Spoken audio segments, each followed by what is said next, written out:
زي ما انتوا عارفين كده بحب اصبح عليكم اول حاجه بالمطبخ. اولاد راحوا المدارس الحمد لله، وفطرت انا وجوزي راح الشغل. ربنا يستر عليهم يا رب ويحافظ عليهم ويرجعهم لي بالف سلامه. وبعد كده انا دخلت على المطبخ، كان عندي كميه مواعين كبيره جدا. امبارح رحت عند ماما ادعوا لها ربنا يشفيها ويعافيها يا رب العالمين، وسبت المواعين وسبت المطبخ وسبت كل حاجه. فجيت كده اول ما اولاد راحوا المدرسه وجوزي راح الشغل، دخلت على المطبخ كده غسلت المواعين دي كلها. وزي ما انتم شايفين كده الحوض لسه عايز يتغسل بس شطبته. طبعا انا بصور لكم وانا شايله ابني الصغير، كنت لسه هغسل الحوض وهمسح البوتاجاز وهرص المواعين دي، بس طبعا بما انه صحي الله المستعان، يلا ربنا يعيني ويقويني. حاطه هدوم في الغساله وغسلت كده مواعيني وظبطت مطبخي ولله الحمد، وخليت كده المطبخ تمام. كمان همسح الارضيه دلوقتي وهفرشها وهرص المواعين وهمسح الرخامه، ويبقى المطبخ عندي كده تمام. واطلع للصاله وانزل تحت واشوف فراخ واشوف طيوري واشوف حالي. ربنا يعيننا ويقوينا يا رب العالمين.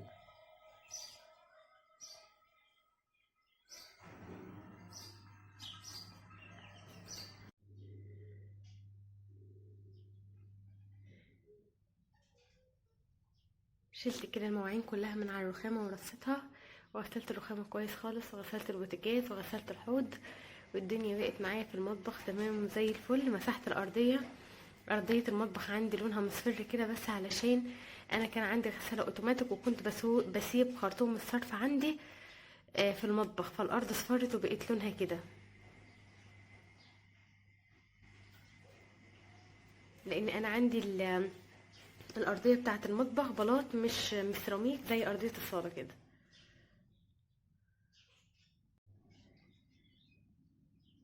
طبعا انتوا عارفين اساسي معايا اهم حاجه المطبخ. بعد المطبخ على طول لازم ابقى غاسله الهدوم. انا ما بخليش هدوم عندي خالص، لازم لازم لازم اغسل دورتين غسيل في اليوم، الصبح وبالليل. فجيت كده هنا غسلت ده كفر المرتبه بغسله كده كل اسبوع. غسلت هدوم اولادي كلها كده ونشرتها، وغسلت الهدوم كلها. وانا شلت السجاده بتاعه البلكونه على شلت السجاده بتاعه الصاله علشان همسح وارتب الدنيا. طبعا اللي على البلكونه هنا انا كل يوم بمسحه وبغسله، بس طبعا انتوا عارفين عشان الشجر والعصافير والكلام ده كله، فما شاء الله يعني ايه قايمين قايمين بالواجب وزياده. بصوا ده المنظر من البلكونه التانية. انا عندي بلكونتين، البلكونه اللي على الشارع اللي انا صورت لكم فيها في بدايه الفيديو لحبايبي الجداد اللي لسه داخلين الفيديو عندي جديد، ودي البلكونه التانية اللي هي جوه الصاله، اللي هي اصلا جوه البيت عندي. فالحمد لله كده غسلت الهدوم ونشرتها. بعد كده ايه، هقوم اشوف همسح الصاله وهمسح الاوض وهنضف الدنيا، وبعد كده ان شاء الله نشوف هنعمل ايه غدا مع بعض.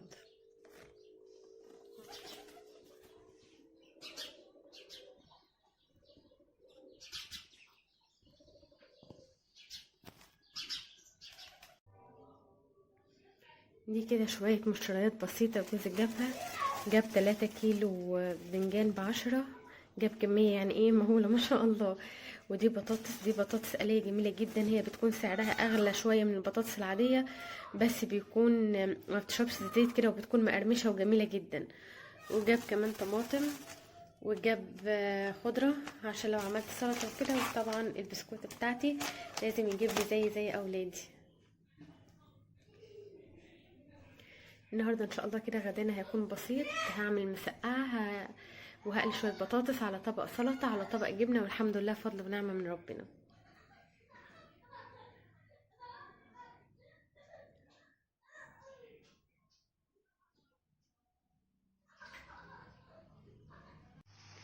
هنا كده ما كنتش اعرف ان في بدنجان اللي هو بتاع الحشو ده او المخلل، فقلت ابقى اجيب عليهم كيلو كوسه كده ونص كيلو فلفل حشو واحشيهم، اعمل محشي او ان انا اسلقهم واعمل بدنجان مخلل باذن الله. وهنا كده حطيت البطاطس، خدت طبق كده علشان اعمل طبق سلطه، وجبت ليمونه من الفريزر عندي وحطيتها في شويه ميه علشان تفك لغايه ما اخلص الاكل عشان اعصرها على الطماطم على السلطه. وهنا كده قطعت معايا البطاطس دي بتكون جميله جدا، قطعتها كده علشان اقلي بطاطس، وكمان بشوي باذنجان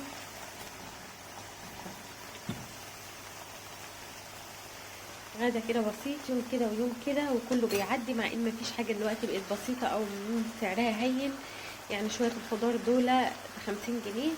فالله المستعان، ربنا يعيننا يا رب كده جميعا ويقوينا على بيوتنا وعلى حالنا يا رب العالمين.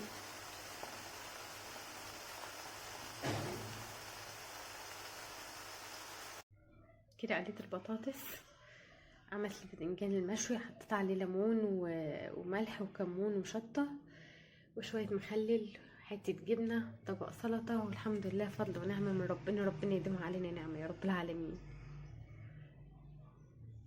الحمد لله اتغدينا، وبعد كده قلت ايه نعمل كده شاي وفي بسكوت ساده، قلت اكل ابني الصغير معايا، وكلنا سفندي الحمد لله، او يوسفي او يوسفندي زي ما بتسموه. ويومه بيعدي زي كل يوم، المهم نكون احنا بخير وبصحه، وكل حاجه بعد كده تعدي. ربنا يا رب يدوم علينا الصحه والستر يا رب دايما يا رب العالمين.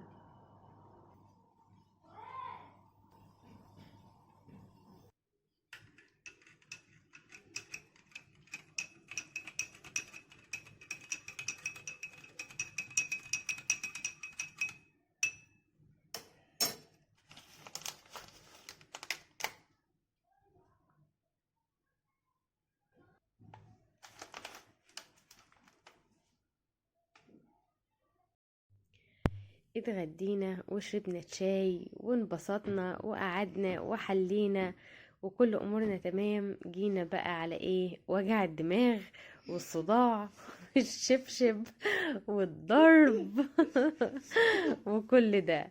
ويا ابني احفظ، يا ابني ذاكر، يا ابني راجع.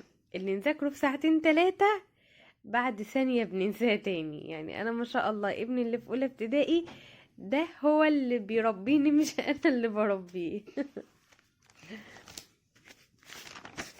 عامل طبعا الكتاب بتاعه، عامله بصوا ما اقولكوش يعني ده مش كتاب، لا هو عامله يعني اقول لكم بس انتوا شايفين، بصوا بصوا منظر كتاب ما شاء الله، ما في صفحة معدولة على بعضها. وهوريكم حوش رجلك. شايفين الكتاب؟ شايفين المناظر الجميلة اللي في الكتاب؟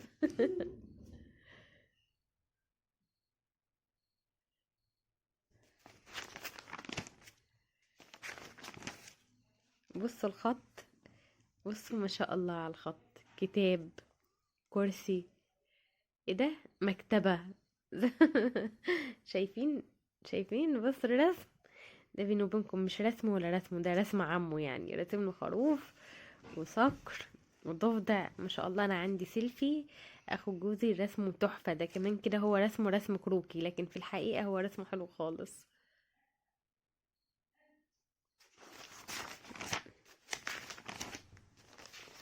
بصوا بصي رسم اليد ازاي حبيبي سيف ما شاء الله. هو كام صباع؟ 1 2 3 4 5، الحمد لله ان 5. عادي ممكن نرسمه 7 8 9، مفيش مشكلة. ده الواجب النهاردة، الواجب بتاعهم جميل خالص. بنكتب اول حرف من الكلمة، وهنا بنجمع الكلمة طبعا بالتشكيل، وهنا بنكتب الحرف الناقص. وهو النهاردة عليه حرف، ده واجب حرف الايه؟ الياء، الياء، وهنا حرف الهاء. فالله المستعان، يعني يا ربنا يعيننا ويقوينا. انا عندي سيف بعد ما اخلص الواجب بيكون جالي السكر وجالي الضغط وجالي الصداع. ما اقولكوش والله فعلا يعني اصعب فترة عليا فترة ان انا اذاكر لابني يعني. لكن محمد الكبير خلاص ما شاء الله عليه اعتمد على نفسه خلاص. لكن سيف ما اقولكوش يعني ربنا يبارك لي فيه يا رب. نبدأ بقى نحل كده الواجب، والله المستعان. بيقول لي ايه ده؟ اسمه الكتاب نافذة اللغة العربية. هو بيقول لي كده، بيقول لي المس او متصل علينا الفصل تقول السلام عليكم، وتكتب على السبورة نافذة اللغة العربية. يلا طلعوا كتاب اللغة العربية. تمام. اقول له يا سيف عليك الواجب في ايه؟ في كتاب اللغة العربية. ابني لا، ابني لازم يقولها بالتشكيل وباللغة العربية الفصحى، لكن كتاب العربي لا، هو هو ما عندوش الكلام ده. بما ان احنا بنكتب الواجب طلع فوق لعمه قال له اكتب لي: انا بحبك يا امي سيف واسماء، انا بحبك يا ابي سيف وياسر، وهنا بحبك يا امي تاني سيف واسماء. تمام. بس هقول لكم على الحقيقه، هو جاب له ورقه كاتب لي فيها انا، مش هو اللي كاتب، عمه يعني. انا انا مش سيف، انا مش هنا، انا بكرهك. وجاي يقول لي عامل لك مفاجاه. يا لهوي بتكرهني. وبعد كده قال لي لا لا، ده انا بهزر معاكي بهزر معاكي. وبعد كده ايه، حب يراضيني فكتب لي ايه، مش هو برضه عمه: انا بحبك يا امي سيف واسماء، وبحبك يا ابي سيف وياسر، وبحبك يا امي سيف واسماء، وايه، وعمه كاتبه له بخط يعني ايه، مش كده على اساس ان ايه، ان اصدق ان ما شاء الله ابني كبر وبيعرف يكتب الحاجات دي يعني.